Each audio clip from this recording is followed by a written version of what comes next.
कोई भी इंसान इस पर कादिर नहीं कि वो अपने आप को ज़िंदगी के इस पुरमुशक्कत कोर्स से बचा सके। आदमी को याद दिलाया जाए कि मौजूदा दुनिया तुम्हारे लिए ऐश गाह के तौर पर नहीं बनाई गई। कोई शख्स जन्नत की अब्दी दुनिया में बसाए जाने के काबिल है या नहीं। जो शख्स इन अहवाल के दौरान सही और मतलूब रद्द-ए-अमल ना पेश करे, वो इस काबिल है कि वो इसको अलग करके जहन्नुम के कूड़े खाने में डाल दिया जाए। इंसान का अलमिया फितरत के कानून के मुताबिक इंसान को ऐसे हालात में पैदा किया गया है कि इसको अपनी पूरी ज़िंदगी मुशक्क़तों में गुजारनी पड़े। इसके मुताबिक मुशक्क़त और रंज खालिक के तख्लीकी मंसूबे का एक लाजमी हिस्सा है। कोई भी इंसान इस पर कादिर नहीं कि वो अपने आप को ज़िंदगी के इस पुरमुशक्क़त कोर्स से बचा सके। दुनिया की ज़िंदगी में रंज व मुशक्क़त खालिक के तख्लीकी मंसूबे का हिस्सा है। ये निज़ाम इसलिए है कि आदमी को याद दिलाया जाए कि मौजूदा दुनिया तुम्हारे लिए ऐश गाह के तौर पर नहीं बनाई गई, बल्कि वो इम्तिहान गाह के तौर पर बनाई गई है। मौजूदा दुनिया इसलिए है ताकि आदमी मुख्तलिफ अहवाल से गुज़रे। उन्हें अहवाल के दरमियान ये फ़ैसला होता है कि कोई शख्स जन्नत की अब्दी दुनिया में बसाए जाने के काबिल है या नहीं। जो शख्स इन अहवाल के दौरान सही और मतलूब रद्द-ए-अमल ना पेश करे, वो इस काबिल है कि वो इसको अलग करके जहन्नुम के कूड़े खाने में डाल दिया जाए।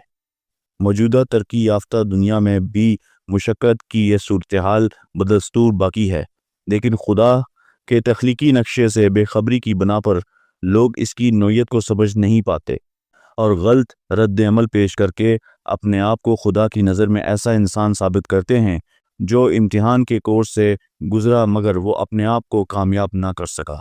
मौजूदा ज़माने में इस मसले को लेकर बड़े बड़े इदारे खुले हैं जो अपने दावे के मुताबिक डी स्ट्रेसिंग का काम करते हैं, यानी दिमागी सोच को मुअत्तल करके आदमी को सुकून अता करना। मगर ये एक किस्म का वक्ती अमल है, ना कि मसले का कोई हकीकी हल।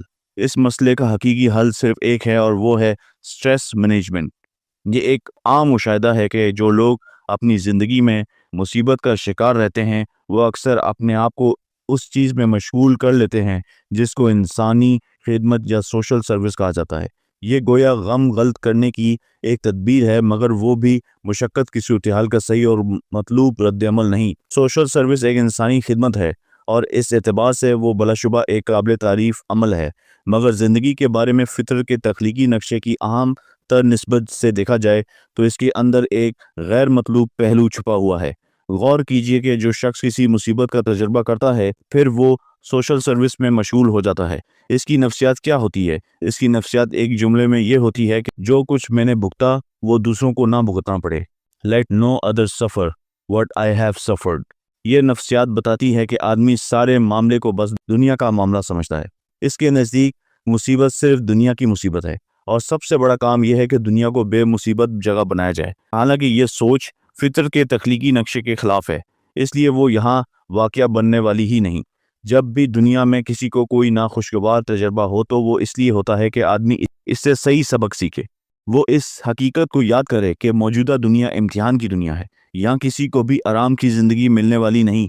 इंसान को चाहिए कि वो दुनिया को मनफी तजर्बात से सबक ले। वो अपने अंदर इस शऊर को जगाए कि इस महदूद दुनिया में मुझे अपनी मतलूब ज़िंदगी मिलने वाली नहीं। मुझे अपनी मतलूब ज़िंदगी अगले दौरे हयात की लामहदूद दुनिया में तलाश करनी चाहिए। ऐसी हालत में नाखुशगवार तजर्बात का सही सबक यह है कि आदमी अगली दुनिया की जन्नत को याद करे। वो अपने अंदर इस सोच को बेदार करे कि जो कुछ मैंने आज ही दुनिया में भुगता वो मुझे कल की अब्दी दुनिया में ना भुगतना पड़े। Let me not suffer in the hereafter that which I have suffered in this world. कामयाब वो हैं जिसने एक आर्जी दुनिया में अब्दी दुनिया को पहचाना, जिसने मौजूदा दुनिया की नाकामी में अगले दौरे हयात की अब्दी कामयाबी का राज दरियाफ्त कर लिया। खुदा ने मौजूदा दुनिया को एक ऐसे नक्शे के मुताबिक बनाया है या हर इंसान मुशक्क़त में रहे। दूसरी तरफ ये एक हकीकत है कि मौत के बाद आने वाली दूसरी दुनिया गम से पाक होगी, जो सिर्फ खुदा के पसंदीदा लोगों को मिलेगी। ज़िंदगी के बारे में यही वो बुनियादी नुक्ता है जिसको ना समझने की वजह से मज़कूरा किस्म के तमाम मसाइल पैदा होते हैं। इस तख्लीकी तकसीम की रोशनी में देखिए तो तमाम इंसानी मसाइल की जड़ ये है कि लोग मौत से पहले की दुनिया में अपनी जन्नत बनाना चाहते हैं, जबकि यहाँ फितरत के निज़ाम के तहत वो हालात ही मौजूद नहीं हैं कि कोई शख्स यहाँ अपनी जन्नत बना सके।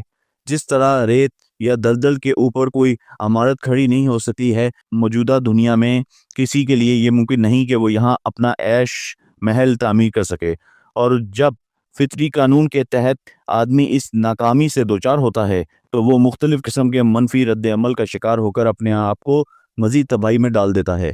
صحیح یہ ہے کہ آدمی اس تخلیقی قانون کا اعتراف کرے، وہ اس کے مطابق وہ اپنی زندگی کا منصوبہ بنائے۔ یہ منصوبہ صرف ایک ہے، موجودہ دنیا میں اپنے آپ کو وہ مطلوب انسان بنانا جو موت کے بعد کی دنیا میں جنت میں داخلے کا مستحق قرار پائے۔ فطرت کے تخلیقی نقشے کے مطابق موت سے پہلے کی دنیا انسان کے لیے کنات ہے، وہ موت کے بعد کی دنیا میں انسان کے لیے جنت دور کنات کی میں جنت نہیں اور دور جنت میں کنات نہیں۔ مولانا وحید الدین خان۔ آئی ہوپ کہ آج کی ویڈیو آپ کو پسند آئی ہوگی۔ اگر آپ نے اس میں سے کچھ سیکھا تو کائنڈلی ضرور کمنٹس میں بتائیے گا۔ کائنڈلی میرے چینل کو سبسکرائب، لائک، شیئر کریں، اور اس ویڈیو کو، اس پیغام کو جو مولانا وحید الدین خان صاحب کی کتاب انسان کی منزل سے میں نے لیا، آپ کے سامنے پیش کیا، تو اس کو لوگوں تک بھی پہنچائیں تاکہ وہ بھی سیکھ سکیں جیسے میں نے سیکھا، جیسے آپ سیکھ رہے ہیں۔ لوگوں تک بھی پہنچائیں اس پیغام کو تاکہ ان کی زندگی میں بھی تبدیلی آ سکے۔ السلام علیکم ورحمۃ اللہ وبرکاتہ۔